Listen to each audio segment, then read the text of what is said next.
আসসালামু আলাইকুম প্রিয় শ্রোতাবৃন্দ। আমি আজকে আরেকটা ভিডিও করার চেষ্টা করছি আপনাদের উদ্দেশ্যে।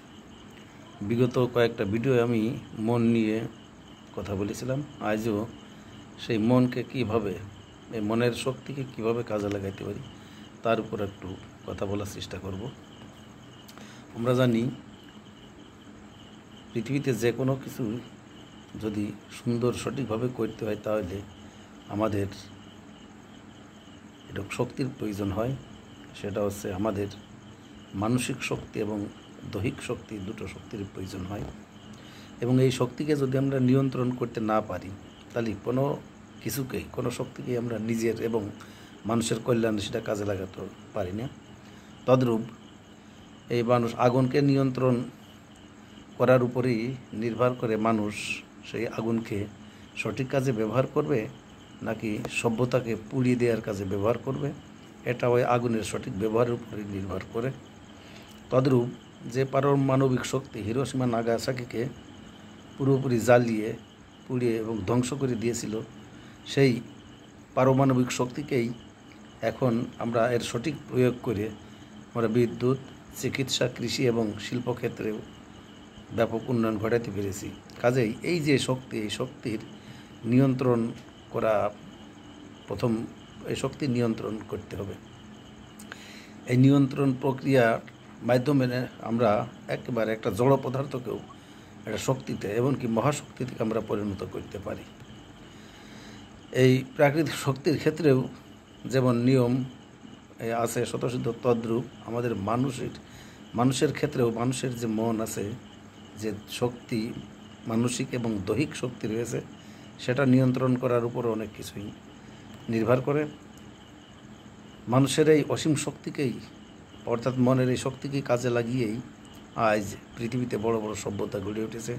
বড় বড় অসম্ভব কল্পনাকে আমরা সম্ভব করতে পেরেছি এটা মনের শক্তিকে ব্যবহার করেই।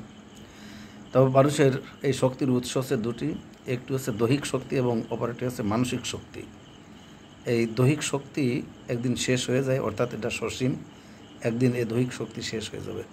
কিন্তু মানুষের এই মনের যে শক্তি, অর্থাৎ মানসিক শক্তি হচ্ছে অসীম। দেহের পক্ষে যে কাজটা করা সম্ভব হয় না, সেটা বললাম আমাদের মনের ক্ষেত্রেই একেবারে ন্যানো সেকেন্ডের মাঝে আমরা সে কাজটা মুহূর্তের মধ্যে করে ফেলতে পারি। যেমন দৈহিক শক্তি একসময় আমাদের শেষ হয়ে যাবে। এই দৈহিক শক্তি দিয়ে যতদিন আমাদের শক্তি সামর্থ্য আছে ততদিন আমরা কাজ সম্পূর্ণ করতে পারি। কিন্তু এই মানসিক শক্তি কখনো শেষ হবার নয়। এই মানসিক শক্তির এমনই ক্ষমতা যে আপনি এক জায়গায় বসে মুহূর্তের মধ্যে আপনি আমেরিকা, জাপান যদি কখনো ভ্রমণ করে থাকেন, অতীত অভিজ্ঞতা থাকে, সেখানে আপনি মুহূর্তের মধ্যে চলে যেতে পারেন। অর্থাৎ আপনার এই মনের এই শক্তি এতটা প্রবল। যেমন আমাদের মনের শক্তি কঠিন পর্বতমালা অতিক্রান্ত করে যেতে পারি, আমরা সমুদ্রের অতল গহ্বরেও এই মনের শক্তিকে আমরা নিয়ে যেতে পারি। কিন্তু একসময় যদি আমাদের দৈহিক শক্তি না থাকে তাহলে আমাদের পক্ষে সেটা করা সম্ভব হয় না। দেহের অবস্থান যেমন স্থানকালে সীমাবদ্ধ, কিন্তু মানুষের মনের এই যে শক্তি, এটা কোনো স্থানকালের মধ্যে এটা সীমাবদ্ধ নয়। এটা যেমন বর্তমানে আপনি বসে 20 বছর আগের অতীতের কথা আপনি মুহূর্তের মধ্যেই স্মরণ করতে পারেন। মুহূর্তে আপনার চোখের সামনে সেই অতীত স্মৃতিগুলো ভেসে উঠতে পারে। এটা একমাত্র মনের শক্তির জন্যই সম্ভব। এবং যেমন আমাদের দেহের বিশ্রামের প্রয়োজন আছে, কিন্তু মনের কলম কখনো বিশ্রামের প্রয়োজন হয় না। আপনার দেহ যখন গভীর ঘুমে আচ্ছন্ন থাকে তখনও আপনার মন একবার অতন্ত্র প্রহরীর মতো জেগে থাকে।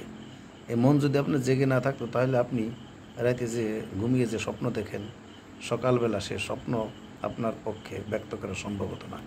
কাজেই আমাদের এই মানসিক শক্তি সবচাইতে বড় শক্তি, এ শক্তির কখনো ক্ষয় নেই। কাজে এই মনকে যদি আমরা সঠিকভাবে সঠিক জায়গায় প্রয়োগ করতে পারি তাহলে আমাদের প্রত্যেকের জীবনেই সফলতা আসবেই। তো আজ আমার এই সংক্ষিপ্ত ভিডিও মনের উপর আজকে এই সংক্ষিপ্ত এইটুকুই আলোচনা করলাম। ধন্যবাদ সবাইকে। আসসালামু আলাইকুম।